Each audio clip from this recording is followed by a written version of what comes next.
E hoje eu inicio o programa com o Dr. Marcelo Gervasoni Neto, neurologista que está aqui ao meu lado. Boa tarde, Dr. Marcelo. Boa tarde. Obrigada pela sua participação. É a primeira vez que você grava aqui conosco, né? Sim, eu que agradeço. Seja muito bem-vindo. Obrigado. Bom, nós vamos falar hoje sobre mal de Alzheimer, doença de Alzheimer. Explique então um pouquinho para os nossos telespectadores o que é essa doença e como é feito esse diagnóstico. Tá.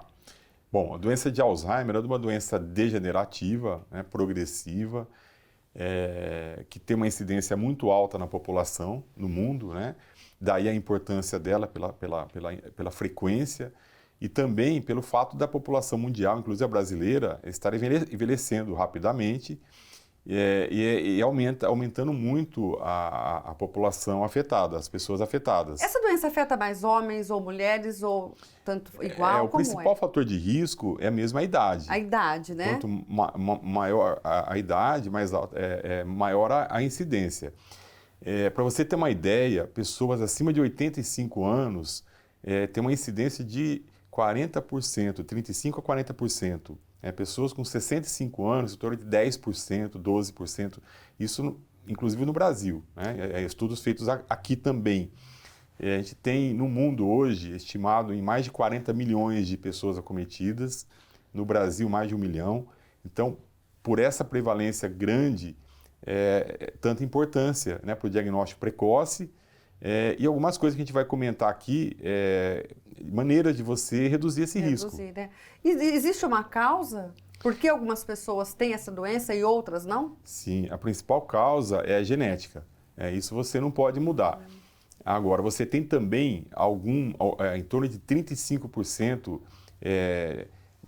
dos casos de Alzheimer, você tem como evitar com algumas atitudes, com algumas mudanças de hábitos de vida, né? E isso depende de cada um fazer, né? Sempre, claro, antes de acontecer. E o que, doutor? O que a gente pode fazer para prevenir? Por exemplo, então, assim, a genética é forte, a gente sabe disso. Mas você tem hábitos de vida que aumentam o risco da doença, né? Então, por exemplo, você ser mentalmente ativo, a quantidade de anos que você estudou, isso reduz o risco de Alzheimer na idade mais avançada. Realização de atividades físicas regulares.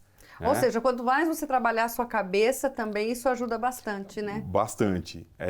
Provavelmente não muda a genética. Se você tiver marcado para ter doença, talvez você vá ter. Mas você tem, com a atividade mental, você estimula circuitos no cérebro, você estimula as várias áreas e você...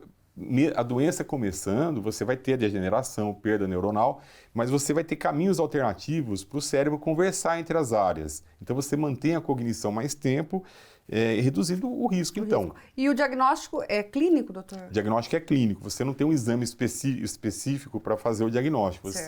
Na verdade, os exames, eles te dão umas dicas, né, e mais afastam outras causas, mas o diagnóstico é clínico, conversando, observando a evolução do quadro do paciente, você chega no diagnóstico provável. Diagnóstico definitivo só com biópsia cerebral. Hoje, na correria que todo mundo vive, alguns esquecimentos são normais, né? Sim. Do estresse até da correria. Mas assim, quais os primeiros sinais, os primeiros sintomas que a pessoa começa a demonstrar para que os familiares comecem a perceber que tem algo errado?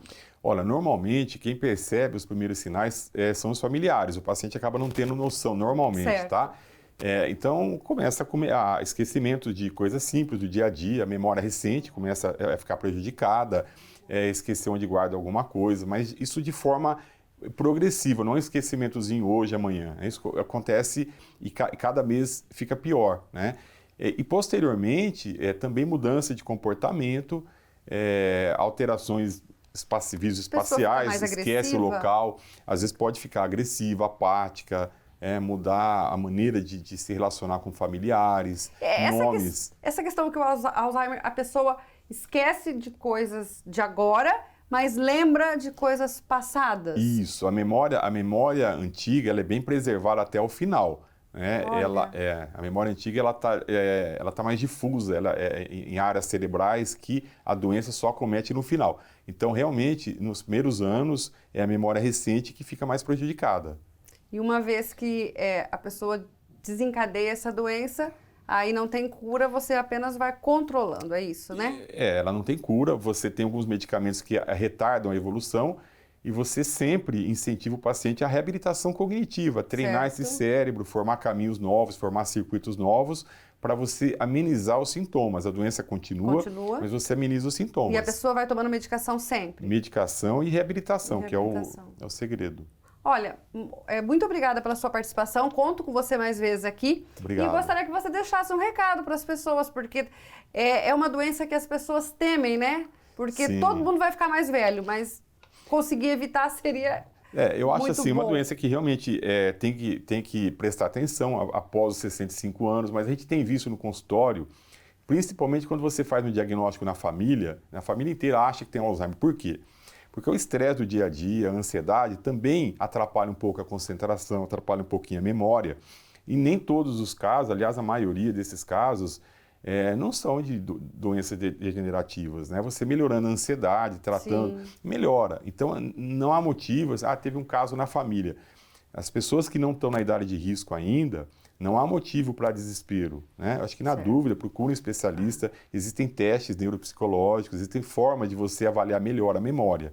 Então, acho que tem que tomar um pouco de cuidado. É uma doença prevalente, uma doença frequente, mas que não pode levar a desespero, né, dos familiares, pessoas mais novas. E a prevenção, assim como a gente tem que mexer e trabalhar com o nosso corpo, né, que faz bem para a saúde, trabalhar com a nossa cabeça, com o nosso cérebro sempre. Exatamente, não deixar de sempre estar procurando alguma coisa para ativar o cérebro. Mesmo aposentado, acho que tem que ter hobby, tem que ter alguma atividade, gosta de música, aprenda algum instrumento, gosta de cozinhar, vamos pegar na internet receitas diferentes, acho que tem que artesanato, vamos ver alguma técnica diferente, gosta de tricô, crochê, vamos ver uns pontos diferentes. Palavras cruzadas também. Palavras cruzadas, leitura um livro tudo, um pouco mais difícil, e depois você tem que discutir o livro, não adianta bater o olho ali, né?